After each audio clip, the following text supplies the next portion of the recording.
Hi, welcome to Nino Mondo. Today, we'll be showing you all the activities that we have for your little one in our Passionately Curious Play and Learn bundle. And as usual, the backstory about why we named this bundle Passionately Curious. This bundle is aged for the development window that could start at the beginning of 16 to 18 months. This is a good time for you to introduce this bundle and the activities in it to your child. And this is the time when your child is curious. They're opening and closing, they're picking and pulling and looking everywhere. And they're curious about just everything. They may be babbling and talking or could be saying one or two words. And that is all an indication about how curious they are. They could be in sensitive periods of walking, which is where our mop is going to come handy. But long story short, the curiosity is the element that we wanted to bring through this bundle. Even you as a mom are going to be curious as to what's my child going to do next. I cannot leave my child out of sight and things like that. So yeah, that's why we think that the bundle is appropriately named as Passionately Curious. Now, let us take you through the activities that are available in this bundle. The activities in this bundle also build up on the activities that are available in our previous bundles. But if you have not purchased any of them or have skipped any, that's fine. Your child will still be able to play with the activities and gain the learning that's available from here. So let's start with the ring slide. Now, this ring slide teaches the concept of force. Again, it builds on the object permanence fundamentals that we started at the beginning of 6 months through our Million Dreams bundle. So as you know, object permanence is a concept where a child needs to understand that things exist even if they cannot see them. And that's why we keep introducing them and layering them with other concepts so that concept is really reinforced and strengthened. Because they are extremely important for their social and cognitive development. So what's happening here with the ring slide? The child has to put the ring. It's not going to come out. The child has to put another ring. It's not going to come out still. And the child has to keep putting the ring till they see it emerge and then pop on the rod at the end. And they can continue this activity for as long as they want. What the child is learning here is that there is a right amount of force that's required. A little more force and the rings are not going to land on the rod. They're learning that the concept of containment. How long can they go on till the ring emerges from the other side? Can they reverse the activity? Let me try from this side. And it's the same, or is it different? So this is an activity which encourages repetition. It encourages persistence and patience and resilience. And your child might like to look at the toy from all angles and see, how does this toy look? Is it? So all of these are great traits. When your child is picking up a toy and looking at it from all angles, they're trying to understand how does this thing work. So you can definitely show them how to play with this toy. They can in fact just simply choose in the beginning to stack their rings on the stacker, and that's fine too. It's a good refresher of your stacking lessons. Or you can show them once how to go about with the stacking.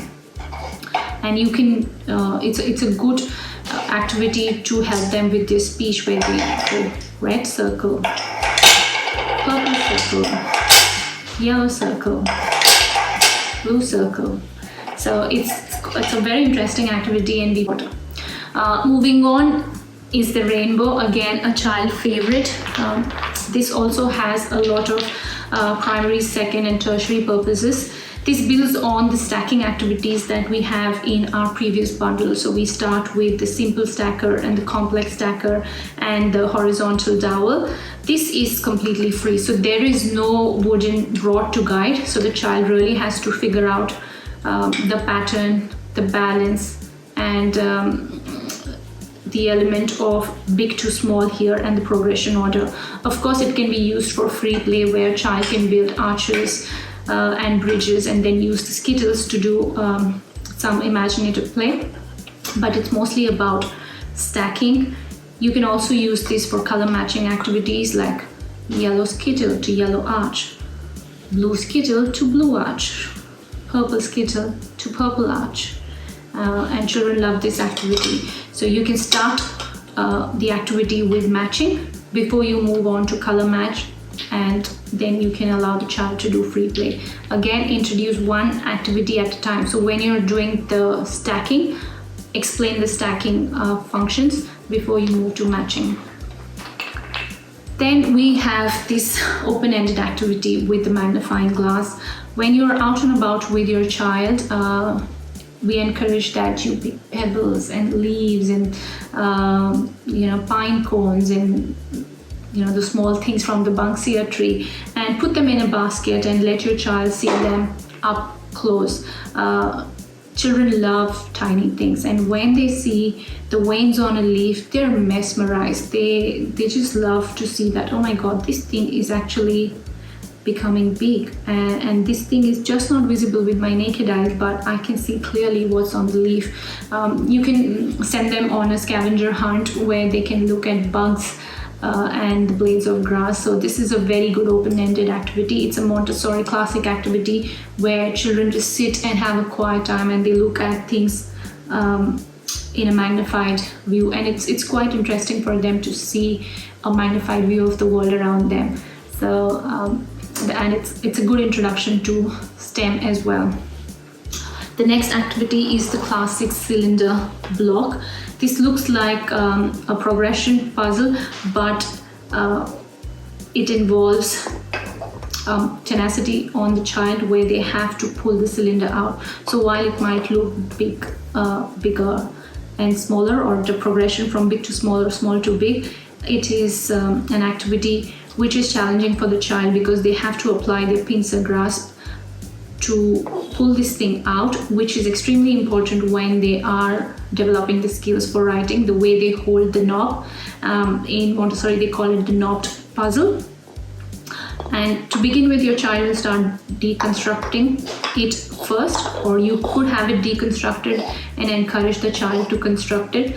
This also teaches them control of error. So there is that aha moment where they figure out the correct block in the correct inset. So you could complicate it later, make it more difficult by blindfolding the child, and they have to where do I do it? So it's even more interesting, and it is played for a very long time, and children love to remove the knobs and put them back.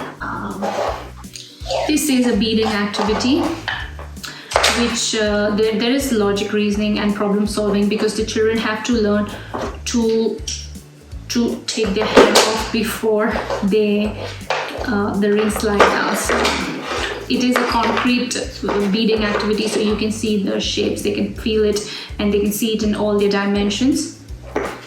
Besides that, it's a two-handed activity, which means there is bilateral coordination happening, which is happening with all the activities here. So they have to keep putting this, and it will take them some time before they even figure it out. And the shapes are different, so there is only so many shapes they can fit it. There are other complex activities with beading which come in later in their life, but this is the first introduction to beading, which then gets built on with lacing and sewing. So this is a very good activity, and children love to put the beads to the wooden inset and put it down and then take it out.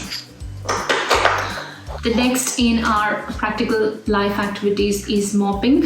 This is a really good soft mop. You can remove it and put it for wash if it gets dirty. If your child has just started walking, then this is a good support for walking as well. And children just love to walk around the house with the mop.